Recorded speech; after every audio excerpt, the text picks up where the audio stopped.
Hello ਬੱਚਿਓ, ਅੱਜ ਆਪਾਂ ਚੇਂਜਿੰਗ ਇਨ ਪ੍ਰੋਫਿਟ ਸ਼ੇਅਰਿੰਗ ਰੇਸ਼ੋ ਦਾ ਸੈਕੰਡ ਟੌਪਿਕ ਕਰ ਰਹੇ ਹਾਂ, ਅਕਾਊਂਟਿੰਗ ਟ੍ਰੀਟਮੈਂਟ ਆਫ ਗੁੱਡਵਿਲ।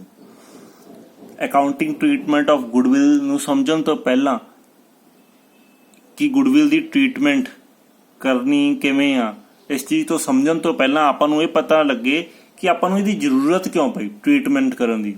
ਆਪਣਾ ਬਿਜ਼ਨਸ ਸਮੂਥਲੀ ਚੱਲ ਰਿਹਾ ਵਾ ਔਰ ਆਪਾਂ ਨੂੰ ਗੁੱਡਵਿਲ ਕੈਲਕੂਲੇਟ ਕਰਨ ਦੀ ਕੀ ਜ਼ਰੂਰਤ ਪੈ ਗਈ ਔਰ ਉਹਨੂੰ ਆਪਾਂ ਕਿਵੇਂ ਉਹਦਾ ਕਿਉਂ ਟ੍ਰੀਟਮੈਂਟ ਕਰੀਏ ਔਰ ਕਿਵੇਂ ਟ੍ਰੀਟਮੈਂਟ ਕਰੀਏ। ਸੋ ਬੱਚੋ, ਇਸ ਚੀਜ਼ ਨੂੰ ਸਮਝਣ ਲਈ ਪਹਿਲਾਂ ਤਾਂ ਇਹ ਚੀਜ਼ ਸਮਝੋ ਕਿ ਆਪਾਂ ਲਾਸਟ ਟੌਪਿਕ ਦੇ ਵਿੱਚ ਕੀਤਾ ਸੀਗਾ ਕਿ 1:1 A ਐਂਡ B ਆ ਜਿਹੜੇ ਬੱਚੇ ਦੋ ਪਾਰਟਨਰਸ ਨੇ ਜਿਨ੍ਹਾਂ ਦੀ ਰੇਸ਼ੋ 1:1 ਔਰ ਉਹਨਾਂ ਨੂੰ ਜਿਹੜਾ ਉਹਨਾਂ ਦੀ ਆਪਾਂ ਗੁੱਡਵਿਲ ਕੈਲਕੂਲੇਟ ਕਰਨੀ ਸੀ ਕਿ ਆਪਾਂ ਗੁੱਡਵਿਲ ਦੀ ਹੀ ਐਗਜ਼ਾਮਪਲ ਲੈਂਦੇ ਹਾਂ ਇੱਥੇ ਕਿ ਸਪੋਜ਼ ਕਰੋ ਉਹਨਾਂ ਦੀ ਗੁੱਡਵਿਲ ਬੱਚੇ 1 ਲੱਖ ਰੁਪਈਆ ਵਾ ਬਿਜ਼ਨਸ ਦੇ ਅੰਦਰ, ਜੋ ਆਪਾਂ ਲਾਸਟ ਚੈਪਟਰ ਸੈਕੰਡ ਦੇ ਵਿੱਚ ਕੈਲਕੂਲੇਟ ਕਰਨੀ ਸਿੱਖੀ ਸੀਗੀ। ਆਪਾਂ ਕੈਲਕੂਲੇਟ ਕੀਤੀ, ਉਹਨਾਂ ਦੀ ਗੁੱਡਵਿਲ 1 ਲੱਖ ਨਿਕਲੀ ਤੇ ਜੇ ਉਹਨਾਂ ਦੀ ਰੇਸ਼ੋ 1:1 ਆ ਤਾਂ ਉਹਨਾਂ 'ਚ ਜਿਹੜੀ ਗੁੱਡਵਿਲ ਡਿਸਟਰੀਬਿਊਟ ਹੋਊਗੀ ਉਹ 50,000 ਇਕੁਅਲੀ ਡਿਸਟਰੀਬਿਊਟ ਹੋ ਜੂਗੀ। ਮੀਨਸ ਕੋਈ ਰੌਲਾ ਨਹੀਂ, ਕਿਉਂਕਿ A ਐਂਡ B ਪਾਰਟਨਰ ਨੇ ਐਗਰੀਮੈਂਟ ਕੀਤਾ, ਪਾਰਟਨਰਸ਼ਿਪ ਡੀਡ ਬਣਾਈ, 1:1 ਪ੍ਰੋਫਿਟ ਐਂਡ ਸ਼ੇਅਰਿੰਗ ਰੇਸ਼ੋ ਦੇ ਅਕੋਰਡਿੰਗ ਉਹ ਚੱਲੀ ਗਿਆ, ਉਹਨਾਂ ਨੇ ਗੁੱਡਵਿਲ ਡਿਸਟਰੀਬਿਊਟ ਕਰ ਲਈ। ਬਟ ਹੁਣ ਕੀ ਹੋਇਆ, ਉਹਨਾਂ ਨੇ ਕੀਤੀ ਨਿਊ ਰੇਸ਼ੋ ਬਣਾਉਣ ਦੀ ਡਿਸਕਸ਼ਨ ਜਿਹਦੇ ਵਿੱਚ A:B ਦੋਨੋਂ ਐਗਰੀ ਹੋ ਗਏ 3:1।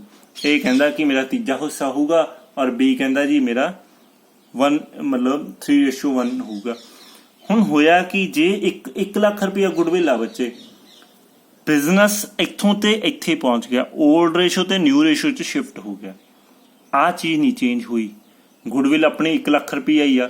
ਬਟ ਜੇ ਉਹੀ ਗੁੱਡਵਿਲ ਸਪੋਜ਼ ਕਰੋ ਆ ਨਿਊ ਰੇਸ਼ੋ ਸਟਾਰਟ ਹੋਣ ਤੋਂ ਬਾਅਦ ਬਿਜ਼ਨਸ ਬੰਦ ਹੋ ਜਾਂਦਾ ਤੇ ਪਾਰਟਨਰਸ ਜਿਹੜੀ ਆ ਗੁੱਡਵਿਲ ਡਿਸਟਰੀਬਿਊਟ ਕਰਦੇ ਆ, ਉਹ ਕੀ ਹੋ ਜਾਂਦੀ ਆ 75,000 ਤੇ 25,000 ਜਦੋਂ ਤੁਸੀਂ ਇਹਨਾਂ ਰੇਸ਼ੋਜ਼ ਦੇ ਵਿੱਚ ਡਿਸਟਰੀਬਿਊਟ ਕਰੋਗੇ।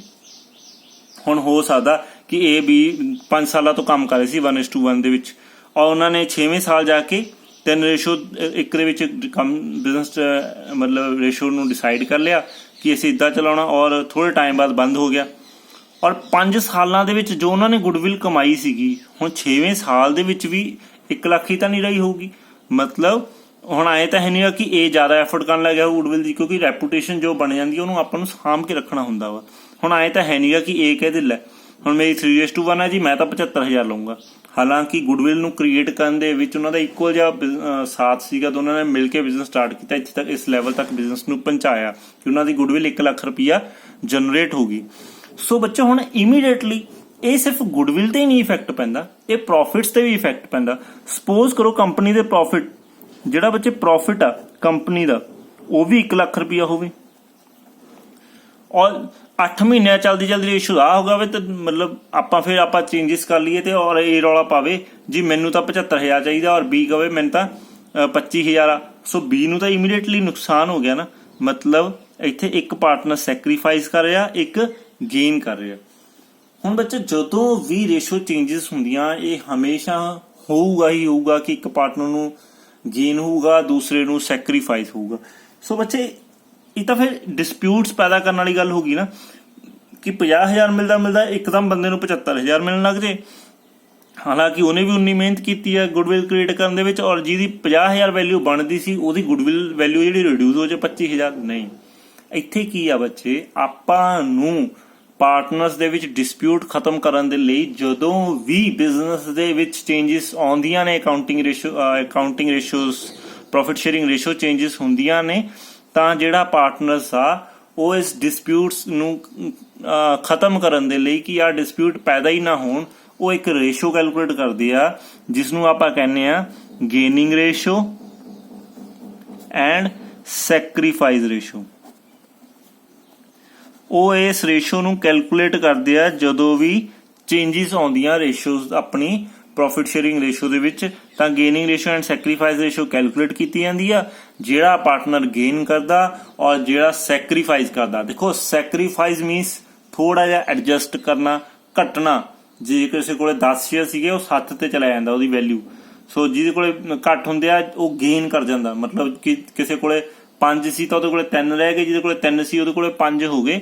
ਤਾਂ ਇੱਕ ਫਾਇਦੇ 'ਚ ਇੱਕ ਗੇਨ ਕਰ ਰਿਹਾ, ਇੱਕ ਲਾਸ ਜਾ ਰਿਹਾ। ਇਸ ਲਾਸ ਨੂੰ ਆਪਾਂ ਇੱਥੇ ਸੈਕਰੀਫਾਈਸ ਕਰਦੇ ਹਾਂ।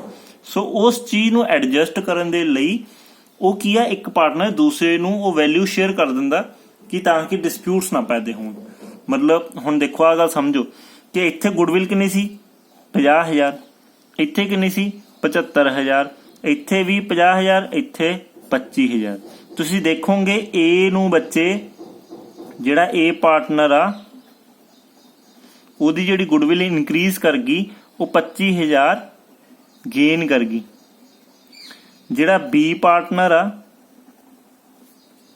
ਉਹਦੀ 25,000, 50,000 ਤੋਂ 25,000 ਸੈਕਰੀਫਾਈਸ, ਮਤਲਬ ਉਹਨੂੰ ਲਾਸ ਹੋ ਗਿਆ ਇੱਕ ਤਰੀਕੇ ਨਾਲ। ਇੱਥੇ ਆਪਾਂ ਗੇਨ ਸੈਕਰੀਫਾਈਸ ਦੀ ਗੱਲ ਨਹੀਂ ਕਰਾਂਗੇ, ਇੱਥੇ ਸਮਝੋ ਕਿ ਏ ਦੀ ਇਨਕਰੀਜ਼ ਕਰਕੇ ਬੀ ਦੀ 25,000 ਡਿਕਰੀਜ਼ ਕਰ ਗਈ। ਸੋ ਇੱਥੇ ਜਿਹੜਾ ਗੇਨਿੰਗ ਪਾਰਟਨਰ ਆ, ਗੇਨਿੰਗ ਪਾਰਟਨਰ ਕੌਣ ਆ, ਏ, ਔਰ ਜਿਹੜਾ ਸੈਕਰੀਫਾਈਸ ਕਰ ਰਿਹਾ ਉਹ ਹੈਗਾ ਬੀ ਪਾਰਟਨਰ। ਜਿਹੜਾ ਗੇਨਿੰਗ ਪਾਰਟਨਰ ਆ ਉਹ ਜਿਹੜੀ ਚੇਂਜਸ ਆਈ ਨੇ ਵੈਲਿਊ ਦੇ ਅੰਦਰ ਉਹ ਪੇ ਕਰੂਗਾ ਦੂਸਰੇ ਪਾਰਟਨਰ ਨੂੰ ਕਿ ਜਿਹੜਾ ਕਿ ਸੈਕਰੀਫਾਈਸ ਕਰ ਰਿਹਾ ਵਾ। ਕਲੀਅਰ ਬੱਚੋ। ਹੁਣ ਉਹਦੀ ਕੁਝ accounting treatment means general entry ਨੇ, ਉਹ ਕਿਵੇਂ ਦੀਆਂ ਨੇ ਆਓ ਆਪਾਂ ਸਮਝਦੇ ਹਾਂ ਇੱਕ ਕੁਐਸਚਨ ਦੇ ਰਾਹੀਂ। ਸੋ ਬੱਚੋ ਹੁਣ ਆਪਾਂ ਇੱਕ ਐਗਜ਼ਾਮਪਲ ਦੇ ਨਾਲ ਕਰਦੇ ਹਾਂ ਕਿ ਗੁੱਡਵਿਲ ਦਾ ਜਿਹੜੀ ਚੇਂਜਿੰਗ ਇਨ ਪ੍ਰੋਫਿਟ ਸ਼ੇਅਰਿੰਗ ਰੇਸ਼ੀਓ ਆ ਉਹਦੇ ਉੱਤੇ ਕੀ ਇਫੈਕਟ ਪੈਂਦਾ, ਗੁੱਡਵਿਲ ਤੇ ਜਿਹੜੀ ਆਪਾਂ ਰੇਸ਼ੀਓ ਚੇਂਜਸ ਕਰਦੇ ਹਾਂ ਉਹਦੇ ਤੇ ਗੁੱਡਵਿਲ ਤੇ ਕੀ ਇਫੈਕਟ ਪੈਂਦਾ। ਸਪੋਜ਼ ਕਰੋ ਏ ਐਂਡ ਬੀ ਪਾਰਟਨਰਸ ਨੇ, 3:2 ਚੱਲ ਰਹੀ ਸੀਗੀ ਜਿਹੜੀ 올ਡ ਰੇਸ਼ੀਓ ਆਲਰੇਡੀ ਐਗਰੀਮੈਂਟ ਦੇ ਅਕੋਰਡਿੰਗ, ਬਟ 1 ਅਪ੍ਰੈਲ 2015 ਤੋਂ ਉਹਨਾਂ ਨੇ ਡਿਸਾਈਡ ਕੀਤਾ ਕਿ ਆਪਾਂ ਇਕੁਅਲੀ ਡਿਸਟ੍ਰੀਬਿਊਟ ਕਰਨਾ। They are agree to share equally and the goodwill of the firm was valued 30,000। ਉਸ ਟਾਈਮ ਤੇ ਜਦੋਂ ਉਹਨਾਂ ਦੀ ਗੁੱਡਵਿਲ ਦੀ ਵੈਲਿਊ ਕੈਲਕੂਲੇਟ ਕੀਤੀ ਗਈ ਉਹ 30,000 ਸੀਗੀ and pass the journal accounting. ਔਰ ਇੱਕ ਮੈਂ ਕੇਸ ਲਿਆ ਵਾ, ਕਈ ਵਾਰ ਕੀ ਹੁੰਦਾ ਬੱਚੇ ਗੁੱਡਵਿਲ ਜਿਹੜੀ ਆ ਤੁਹਾਨੂੰ ਦੋ ਤਰੀਕੇ ਨਾਲ ਹੁੰਦੀ ਆ। ਮਤਲਬ ਇੱਕ ਤਾਂ ਪ੍ਰੈਜ਼ੈਂਟ ਵੈਲਿਊ ਜੋ ਕੁਐਸਚਨ ਦੇ ਵਿੱਚ ਗਿਵਨ ਹੋਵੇ ਆਪਾਂ, ਔਰ ਦੂਸਰਾ ਕਿ ਜੋ ਆਪਾਂ ਨੂੰ ਆਲਰੇਡੀ ਕਿਹਾ ਜਾਵੇ ਕਿ ਗੁੱਡਵਿਲ ਐਗਜ਼ਿਟ ਇਨ ਦਾ ਬੈਲੈਂਸ ਸ਼ੀਟ, ਐਗਜ਼ਿਟ ਇਨ ਦਾ ਬੈਲੈਂਸ ਸ਼ੀਟ ਇਨ ਦਾ ਬੁੱਕਸ ਮੀਨਸ ਬੈਲੈਂਸ ਸ਼ੀਟ ਦੇ ਅੰਦਰ ਆਪਾਂ ਨੂੰ ਗਿਵਨ ਆ 90,000। ਸੋ ਬੱਚੇ ਇਸ ਚੀਜ਼ ਨੂੰ ਸਮਝੋ, ਜੇ ਤਾਂ ਆਪਾਂ ਨੂੰ ਗੁੱਡਵਿਲ ਆਲਰੇਡੀ ਐਗਜ਼ਿਟ ਕੀਤੀ ਹੋਈ ਆ ਬੁੱਕਸ ਦੇ ਅੰਦਰ ਤਾਂ ਉਸ ਚੀਜ਼ ਨੂੰ ਆਪਾਂ ਆਲਰੇਡੀ ਡਿਸਟ੍ਰੀਬਿਊਟ ਕਰ ਦਾਂਗੇ 올ਡ ਰੇਸ਼ੀਓ ਦੇ ਅੰਦਰ ਪਾਰਟਨਰਸ ਦੀ, ਬਿਨਾਂ ਕਿਸੇ ਰੌਲੇ ਤੋਂ। ਕਲੀਅਰ ਬੱਚੇ। ਸੋ ਜੇ ਆਪਾਂ ਨੂੰ ਉਹਨੇ ਪ੍ਰੈਜ਼ੈਂਟ ਵੈਲਿਊ ਕਿਹਾ ਵਾ ਜੋ ਕੁਐਸਚਨ ਦੇ ਅੰਦਰ ਦਿੱਤੀ ਆ ਕਿ 30,000 ਆ, ਔਰ ਆਪਾਂ ਮਤਲਬ ਇਸ ਟਾਈਮ ਜਿਹੜੀ ਫਰਮ ਦੀ ਗੁੱਡਵਿਲ ਆ ਉਹ ₹30,000 ਆ, ਬਟ ਆਪਾਂ ਆਪਣਾ ਬਿਜ਼ਨਸ ਨੂੰ ਕੰਟੀਨਿਊ ਕਰ ਰਹੇ ਆ ਤੇ ਜਿਹੜੀ ਰੇਸ਼ੋ ਆ ਉਹਦੇ ਵਿੱਚ ਚੇਂਜਸ ਆ ਰਹੇ ਆ। ਸੋ ਜਦੋਂ ਰੇਸ਼ੋ ਦੇ ਵਿੱਚ ਚੇਂਜਸ ਆ ਰਿਹਾ ਔਰ ਆਪਾਂ ਨੂੰ ਪ੍ਰੈਜ਼ੈਂਟ ਵੈਲਿਊ ਦਿੱਤੀ ਹੋਵੇ, ਸਿਰਫ ਆਪਾਂ ਉਹਨਾਂ ਦਾ ਜਿਹੜਾ ਇਫੈਕਟ ਆ ਉਹ ਖਤਮ ਕਰਨਾ ਵਾ। ਆਓ ਸਮਝਦੇ ਆ ਉਸ ਕਿਵੇਂ ਕੀਤਾ ਜਾਊਗਾ। ਸੋ ਬੱਚੇ ਸਭ ਤੋਂ ਪਹਿਲਾਂ ਤਾਂ ਇਸ ਚੀਜ਼ ਨੂੰ ਸਮਝੋ ਕਿ ਆਪਣੀ ਰੇਸ਼ੋ ਨੂੰ ਕੈਲਕੂਲੇਟ ਕਰਦੇ ਆ ਆਪਾਂ ਹਰੀ ਅਪ ਕਿ ਲਾਈਕ 올ਡ ਰੇਸ਼ੋ ਏ ਤੇ B partner the 3/5 and 2/5। Clear बच्चे। एंड न्यू रेशो कितनी आ जाएगी बच्चे, न्यू रेशो की आ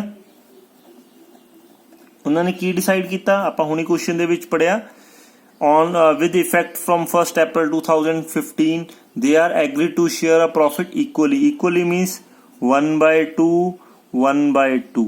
so sacrifice ਆਊਗਾ ਜਾਂ gaining ਆ ਜਾਊਗਾ, ਇਹ ਆਪਾਂ ਦੇਖਦੇ ਹਾਂ। sacrifice और gaining ਕੀ ਆ ਰਿਹਾ, ਗੇਨਿੰਗ ਰੇਸ਼ੋ ਮਤਲਬ ਕਿਹਨੂੰ ਫਾਇਦਾ ਹੋ ਰਿਹਾ ਕਿਹਨੂੰ ਨੁਕਸਾਨ ਹੋ ਰਿਹਾ। 3/5 minus 1/2 2/5 minus 1/2। ਸੋ ਜਦੋਂ ਤੁਸੀਂ ਇਹਨੂੰ ਕੈਲਕੂਲੇਟ ਕਰੋਗੇ ਸੋ ਬੱਚੇ ਕਿੰਨੀ ਆ ਜਾਊਗੀ ਵੈਲਿਊ ਤੁਹਾਡੀ, ਕਿੰਨੀ ਆ ਜਾਊਗੀ ਬੱਚੇ ਇਹ 6 minus 5/10। ਸੋ 6 minus 5/10 means 1/10 positive। 4 minus 5/10 means minus 1/10। ਹੁਣ ਜੇ ਤਾਂ ਤੁਹਾਨੂੰ ਇਹ ਚੀਜ਼ ਯਾਦ ਹੋ ਗਈ, ਬੱਚੇ ਮੋਸਟਲੀ ਰੱਟਾ ਮਾਰਦੇ ਆ ਕਿ ਜਿਹੜਾ ਪੋਜ਼ਿਟਿਵ ਆ ਉਹ ਕੀ ਹੁੰਦਾ ਬੱਚੇ ਆਪੋਜ਼ਿਟ ਸੈਕਰੀਫਾਈਸ, ਜਿਹੜਾ ਨੈਗੇਟਿਵ ਆ ਉਹ ਕੀ ਹੁੰਦਾ ਗੇਨਿੰਗ ਪਾਰਟਨਰ, ਉਹਨੂੰ ਗੇਨਿੰਗ ਪਾਰਟਨਰ ਕਿਹਾ ਜਾਂਦਾ। ਹੁਣ ਜੇ ਨਹੀਂ ਸਮਝ ਲੱਗ ਰਿਹਾ ਤਾਂ ਇੱਥੋਂ ਦੇਖੋ 6 minus 5 old ratio minus new ratio, ਤਾਂ ਇਹ ਕੀ ਕਰ ਰਿਹਾ ਬੱਚੇ ਇਹ ਸੈਕਰੀਫਾਈਸ ਕਰ ਰਿਹਾ।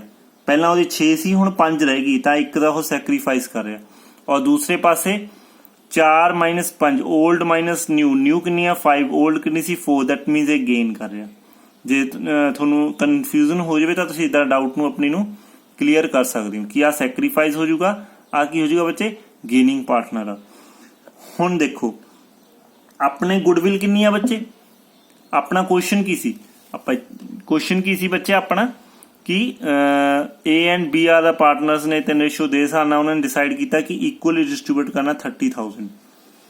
ਆਪਾਂ ਪਹਿਲਾਂ ਕੁਐਸਚਨ ਦੇ ਅੰਦਰ ਜੋ ਵੈਲਿਊ ਦਿੱਤੀ ਆ ਪ੍ਰੈਜ਼ੈਂਟ ਵੈਲਿਊ ਆਫ ਗੁੱਡਵਿਲ ਦਿੱਤੀ ਆ, ਆਪਾਂ ਉਸ ਚੀਜ਼ ਨੂੰ ਸਮਝਣ ਦੀ ਕੋਸ਼ਿਸ਼ ਕਰਦੇ ਆ ਜੋ ਆਪਾਂ ਨੂੰ ਪ੍ਰੈਜ਼ੈਂਟ ਵੈਲਿਊ ਦਿੱਤੀ ਆ ਬੱਚੇ। ਜੇ ਆਪਾਂ ਨੂੰ ਪ੍ਰੈਜ਼ੈਂਟ ਵੈਲਿਊ 30,000 ਦਿੱਤੀ ਆ ਤਾਂ ਦੇਖੋ ਹੁਣ ਇੱਕ ਨੂੰ ਗੇਨ ਹੋ ਰਿਹਾ, ਇੱਕ ਨੂੰ ਸੈਕਰੀਫਾਈਸ ਕਰ ਰਿਹਾ। ਜਿਹੜਾ ਬੱਚੇ ਗੇਨਿੰਗ ਪਾਰਟਨਰ ਆ ਉਹ ਸੈਕਰੀਫਾਈਸ ਪਾਰਟਨਰ ਨੂੰ ਉਹ ਪੇ ਕਰ ਦੂਗਾ ਤਾਂ ਕਿ ਕੋਈ ਮਤਲਬ ਇੰਪੈਕਟ ਨਾ ਪਵੇ ਆਪਣੇ ਬਿਜ਼ਨਸ ਤੇ ਜੋ ਚੱਲ ਰਿਹਾ ਵਾ। ਸੋ ਇਹਦੀ ਇੱਕ ਅਕਾਊਂਟਿੰਗ ਟ੍ਰੀਟਮੈਂਟ ਹੈ, ਇੱਕ ਇਹਦੀ ਐਡਜਸਟਮੈਂਟ ਆ। ਗੇਨਿੰਗ ਪਾਰਟਨਰ ਕੌਣ ਆ ਬੱਚੇ, ਬੀ ਕੀ ਆ ਗੇਨਿੰਗ ਪਾਰਟਨਰ, ਉਹਨੇ ਕਿੰਨਾ ਗੇਨ ਕੀਤਾ 1/10। ए ਕੀ ਆ ਬੱਚੇ ਸੈਕਰੀਫਾਈਸਿੰਗ ਪਾਰਟਨਰ, ਉਹਨੇ ਕਿੰਨਾ ਸੈਕਰੀਫਾਈਸ ਕੀਤਾ 1/10। ਬੀ ਨੇ ਕਿੰਨਾ ਗੇਨ ਕੀਤਾ ਤਾਂ ਉਹਦਾ ਗੁੱਡਵਿਲ ਤੇ ਕਿੰਨਾ ਇਫੈਕਟ ਪਿਆ ਹੋ, ਦੈਟ ਮੀਨਸ ਬੀ ਨੂੰ 3000 ਰੁਪਏ ਦਾ ਗੇਨ ਹੋਇਆ। 30,000 ਹੈ ਨਾ ਆਪਣੀ ਗੁੱਡਵਿਲ ਦੀ ਵੈਲਿਊ ਆਪਾਂ ਨੂੰ ਕੁਐਸਚਨ ਦੇ ਵਿੱਚ ਗਿਵਨ ਆ, ਔਰ ਏ ਨੇ ਕਿੰਨਾ ਸੈਕਰੀਫਾਈਸ ਕੀਤਾ 1/10। ਦੈਟ ਮੀਨਸ ਏ ਨੂੰ ਕਿੰਨਾ ਘਾਟਾ ਪਿਆ ਇੱਕ ਤਰੀਕੇ ਨਾਲ, ਉਹਨੇ ਕਿੰਨਾ ਸੈਕਰੀਫਾਈਸ ਕੀਤਾ ਗੁੱਡਵਿਲ ਅਕਾਊਂਟਿੰਗ ਰੇਸ਼ੋ ਚੇਂਜ ਜਿਹੜੀ ਆਪਣੀ ਪ੍ਰੋਫਿਟ ਸ਼ੇਅਰਿੰਗ ਰੇਸ਼ੋ ਚੇਂਜ ਹੋ ਰਹੀ ਆ ਉਹਦੇ ਕਰਕੇ 3000 ਦਾ ਉਹਨੂੰ ਲਾਸ ਹੋ ਰਿਹਾ ਇੱਕ ਤਰੀਕੇ ਨਾਲ। ਸੋ ਗੇਨਿੰਗ ਪਾਰਟਨਰ ਕੀ ਆ ਬੱਚੇ, ਨਹੀਂ ਤਾਂ ਇਹ ਡਿਸਪਿਊਟਸ ਪੈਦਾ ਹੋਣਗੇ, ਉਹ ਕਹਿਣਗੇ ਕਿ ਅਸੀਂ ਕਿਉਂ ਰੇਸ਼ੋ ਚੇਂਜ ਕਰੀਏ। ਰੇਸ਼ੋ ਇਸੇ ਬਿਹਾਫ ਤੇ ਚੇਂਜ ਹੁੰਦੀ ਆ ਕਿ ਆਪਣਾ ਬਿਜ਼ਨਸ ਆ ਜਿਹੜਾ ਸਮੂਥਲੀ ਚੱਲਿਆ ਜਾਵੇ, ਜੋ ਉਹਦੇ ਇਫੈਕਟਸ ਨੇ ਉਹਨਾਂ ਨੂੰ ਆਪਾਂ ਖਤਮ ਕਰ ਲਈਏ। ਇਫੈਕਟ ਕੀ ਆ, ਪਹਿਲਾ ਇਫੈਕਟ ਆ ਕਿ ਆਪਣੀ ਗੁੱਡਵਿਲ ਤੇ ਇਫੈਕਟ ਪੈ ਰਿਹਾ 3000 ਰੁਪਏ ਦਾ, ਇੱਕ ਨੂੰ ਫਾਇਦਾ ਹੋ ਰਿਹਾ ਇੱਕ ਨੂੰ ਨੁਕਸਾਨ ਹੋ ਰਿਹਾ। ਸੋ ਬੀ ਕੀ ਕਰੂਗਾ, ਬੀ ਕਹੂਗਾ ਓਕੇ ਜੇ ਆਪਾਂ ਇਹ ਰੇਸ਼ੋ ਚੇਂਜ ਕਰਨੀ ਆ ਤਾਂ ਮੈਂ ਤੁਹਾਨੂੰ 3000 ਰੁਪਇਆ ਦਿੰਦਾ ਏ ਨੂੰ ਤਾਂ ਕਿ ਏ ਨੂੰ ਨੁਕਸਾਨ ਨਾ ਹੋਵੇ ਆਪਣੀ ਰੇਸ਼ੋ ਚੇਂਜ ਕਰਨ ਦੇ ਵਿੱਚ। ਸੋ ਬੀ ਕੀ ਆ ਬੱਚੇ ਏ ਨੂੰ ਪੇ ਆਊਟ ਕਰੂਗਾ। ਸੋ ਇਹਦੀ ਜਨਰਲ ਐਂਟਰੀ ਕੀ ਆ ਜੋ ਆਪਾਂ ਨੂੰ ਕੁਐਸਚਨ ਦੇ ਅੰਦਰ ਪੁੱਛਿਆ ਗਿਆ, ਜਨਰਲ ਐਂਟਰੀ ਕੀ ਆ, ਜਨਰਲ ਐਂਟਰੀ ਕੀ ਆ ਬੱਚੇ ਜਿਹੜਾ ਬੀ ਪਾਰਟਨਰ ਆ ਇਹਦੀ ਮੈਂ ਪਹਿਲਾਂ ਜਨਰਲ ਐਂਟਰੀ ਲਿਖ ਦਿੰਦਾ ਕਿ ਜਿਹੜਾ ਗੇਨਿੰਗ ਪਾਰਟਨਰ ਹੁੰਦਾ, ਗੇਨਿੰਗ ਪਾਰਟਨਰ ਮੈਂ ਤੇ ਨਾਲ ਬ੍ਰੈਕਟ 'ਚ ਲਿਖ ਦਿੰਦਾ, ਉਹ ਪੇ ਕਰਦਾ B account debit to A's account, A's capital account. Clear बच्चे, B's capital account debit to A's capital account sacrifice. सिर्फ ਉਹੀ वैल्यू जो कि अपने इफेक्ट होया 3000। क्लियर बच्चे, सो ਇਹਦੇ ਨਾਲ ਕੀ ਹੋਊਗਾ B ਪਾਰਟਨਰ ਨੇ A ਨੂੰ ਜੋ ਉਹਦਾ ਇਫੈਕਟ ਹੋਇਆ ਸੀ ਉਹ ਖਤਮ ਕਰਤਾ, ਉਹਨੂੰ 3000 ਰੁਪਇਆ ਦੇਤਾ। ਸੋ ਬਿਜ਼ਨਸ ਕਿਆ ਸਮੂਥਲੀ ਚੱਲਿਆ ਪਊਗਾ। ਕਲੀਅਰ, ਸਮਝ ਲੱਗੀ। ਹੁਣ ਆ ਜਾਓ ਬੱਚੇ ਕੇਸ ਸੈਕਿੰਡ। ਕੇਸ ਸੈਕਿੰਡ ਕੀ ਸੀਗਾ ਕਿ when the goodwill is already exit in the books at the ₹90,000, ਮਤਲਬ ਆਪਣੀ ਬੈਲੈਂਸ ਸ਼ੀਟ ਦੇ ਅੰਦਰ ਆਪਾਂ ਨੂੰ 90,000 ਰੁਪੀਸ ਗਿਵਨ ਨੇ। ਜਦੋਂ ਵੀ ਆਪਾਂ ਨੂੰ ਬੈਲੈਂਸ ਸ਼ੀਟ ਦੇ ਅੰਦਰ ਗੁੱਡਵਿਲ ਗਿਵਨ ਹੋਵੇ, ਇਹ ਗੱਲ ਯਾਦ ਰੱਖਿਓ, ਚਾਹੇ ਉਹ ਇਹ ਚੈਪਟਰ ਆ, ਚਾਹੇ ਐਡਮਿਸ਼ਨ ਆਫ ਪਾਰਟਨਰ ਆ, ਚਾਹੇ ਰਿਟਾਇਰਮੈਂਟ ਆਫ ਪਾਰਟਨਰ ਆ, ਜੇ ਆਪਾਂ ਨੂੰ ਗੁੱਡਵਿਲ ਬੈਲੈਂਸ ਸ਼ੀਟ ਦੇ ਅੰਦਰ ਦਿੱਤੀ ਆ ਤਾਂ ਆਪਾਂ ਕੁਝ ਨਹੀਂ ਕਰਨਾ, ਉਸ ਨੂੰ ਚੱਕ ਕੇ ਸਿੰਪਲੀ 90,000 ਨੂੰ ਬੱਚੇ ਚੱਕ ਕੇ ਆਪਾਂ ਕੇਸ ਦੀ ਗੱਲ ਕਰ ਰਹੇ ਹਾਂ। ਠੀਕ ਹੈ ਬੱਚੇ, ਕੀ ਸੀ ਆਪਣਾ ਜੋ 90,000 ਆਪਾਂ ਨੂੰ ਬੁੱਕਸ ਦੇ ਵਿੱਚ ਗਿਵਨ ਆ ਗੁੱਡਵਿਲ, ਮੈਂ ਇੱਥੇ ਲਿਖ ਦਿੰਦਾ ਸ਼ਾਰਟਲੀ, ਉਸ ਨੂੰ ਚੱਕ ਕੇ ਆਪਾਂ ਸਿੰਪਲੀ ਦੋਨੋਂ ਪਾਰਟਨਰਸ ਦੇ ਵਿੱਚ 올ਡ ਰੇਸ਼ੋ ਦੇ ਵਿੱਚ ਡਿਸਟ੍ਰੀਬਿਊਟ ਕਰ ਦੇਣਾ। ਇਹ ਗੱਲ ਯਾਦ ਰੱਖਿਓ, ਮੈਂ ਰਿਪੀਟ ਕਰ ਰਿਹਾ, ਜੋ ਵੀ ਆਪਾਂ ਨੂੰ ਗਿਵਨ ਹੋਵੇ ਕੁਐਸਚਨ ਦੇ ਵਿੱਚ ਬੱਚੇ, ਜੋ ਵੀ ਆਪਾਂ ਨੂੰ ਗਿਵਨ ਹੋਵੇ ਕੁਐਸਚਨ ਦੇ ਵਿੱਚ ਕਿ ਤੁਹਾਡੀ ਗੁੱਡਵਿਲ ਬੈਲੈਂਸ ਸ਼ੀਟ ਦੇ ਅੰਦਰ ਗਿਵਨ ਹੋਵੇ ਕਿ 90,000 ਆ, 40,000, 50,000 ਖਾਸ ਕਰ ਬੈਲੈਂਸ ਸ਼ੀਟ ਦੇ ਵਿੱਚ ਗਿਵਨ ਆ, ਉਸ ਨੂੰ 올ਡ ਰੇਸ਼ੋ 'ਚ ਡਿਸਟ੍ਰੀਬਿਊਟ ਕਰ ਦਿੱਤਾ ਜਾਏਗਾ। ਕਲੀਅਰ ਬੱਚੇ, ਸੋ 올ਡ ਰੇਸ਼ੋ ਦੇ ਵਿੱਚ ਡਿਸਟ੍ਰੀਬਿਊਟ ਕਰਨ ਦੇ ਲਈ ਜਿਹੜੀ ਇੱਕ ਜਨਰਲ ਐਂਟਰੀ ਆ ਬੱਚੇ ਉਹ ਕੀ ਆ ਕਿ ਸਾਰੇ ਪਾਰਟਨਰਸ ਨੂੰ ਆ ਗੁੱਡਵਿਲ ਕੀ ਆ ਬੱਚੇ ਡਿਸਟ੍ਰੀਬਿਊਟ ਕਰ ਦਿੱਤੀ ਜਾਂਦੀ ਆ। ਸੋ ਸਭ ਤੋਂ ਪਹਿਲਾਂ ਤਾਂ ਮੈਂ ਉਹਦੀ ਜਨਰਲ ਐਂਟਰੀ ਲਿਖ ਦਿੰਦਾ ਤਾਂ ਕਿ ਤੁਹਾਨੂੰ ਸਮਝਣਾ ਈਜ਼ੀ ਹੋ ਜੇ। ਆਪਦੀ ਜਨਰਲ ਐਂਟਰੀ ਆ कि ऑल पार्टनर्स डेबिट, जिन्ने भी पार्टनर्स होणगे उन्होंने डेबिट कर दिता जाऊ ते की डिस्ट्रीब्यूट किया जाऊगा गुडविल, जिहड़ी एग्जिस्ट गुडविल आ in the books of account credit. So इत्थे किहड़े-किहड़े पार्टनर्स ने, partner A and partner B. Partner A is capital account and B is capital account to goodwill. किवें डिस्ट्रीब्यूट करनी है बच्चे, याद रखियो ओल्ड रेशो दे विच जिहड़ी गुडविल बैलेंस शीट च गिवन हुंदी आ ਉਹ ओल्ड रेशो दे विच डिस्ट्रीब्यूट कीती जांदी आ। सो गुडविल टोटल कितनी आ 90,000 बच्चे, और अपनी ओल्ड रेशो कितनी आ 3:2। हुण तुसीं अपने आप कैलकुलेट कर लोगे ना ये किन्नी किन्नी डिस्ट्रीब्यूशन हो जूगी। ਜਦੋਂ बच्चे तुसीं इहनूं कैलकुलेट करोगे ये ए नूं मिल जूगी 54,000 एंड बी नूं मिल जूगी 36,000। ये किवें आई 90,000 मल्टीप्लाई बाय 3 डिवाइड बाय 5। जो दूसरे की कैलकुलेट करनी है 90,000 multiply by 2 divide by 5। Clear बच्चों, ये छोटा जिहा टॉपिक सीगा, मैं शॉर्ट दे विच इस चीज़ नूं कवर अप करदा, ध्यान नाल समझ लिओ। पहली गल कि थोनू जे तां गुडविल आपां नूं क्वेश्चन दे विच बैलेंस शीट च गिवन आ तां आपां ओल्ड रेशो दे विच पार्टनर्स नूं डिस्ट्रीब्यूट कर देनी आ, जिहदी जनरल एंट्री की आ all partners account debit to goodwill account. And जे आपां नूं गुडविल अपनी जिहड़ी रेशियो आ वो चेंज हो रही है और आपां नूं present value of the goodwill given आ, दैन आपां उहनूं जस्ट ਉਹਦਾ इफेक्ट खत्म करना। So sacrificing and gaining ratio दे विच आपां उस चीज़ नूं डिस्ट्रीब्यूट कर देना पार्टनर्स नूं। जिहड़े भी गेनिंग पार्टनर्स होणगे वो पेमेंट कर देणगे सैक्रीफाइस पार्टनर्स नूं। पेमेंट इन द सेंस मीनस वो उस चीज़ नूं आपां अकाउंट दे विच ट्रांसफर कर दांगे, उस ਉਹਦਾ इफेक्ट की आ बच्चे खत्म हो जाऊगा। क्लीयर। हुण लास्ट बच्चे कि जिहड़ा अपना changing in profit sharing ratio आ वो कल्ला ਉਹਦਾ इफेक्ट गुडविल ते नहीं पैंदा, ਉਹਦਾ इफेक्ट बच्चे फर्दर हर एक चीज़ ते पैंदा, ਉਹਦੇ एसेट्स ते भी पैंदा पार्टनर्स दे, ਉਹਦੇ जो प्रॉफिट्स ने उन्हां ते भी पैंदा, ਆਪਾਂ ऑलरेडी डिस्कस कर चुके हैं। रिजर्व्स ते पैंदा।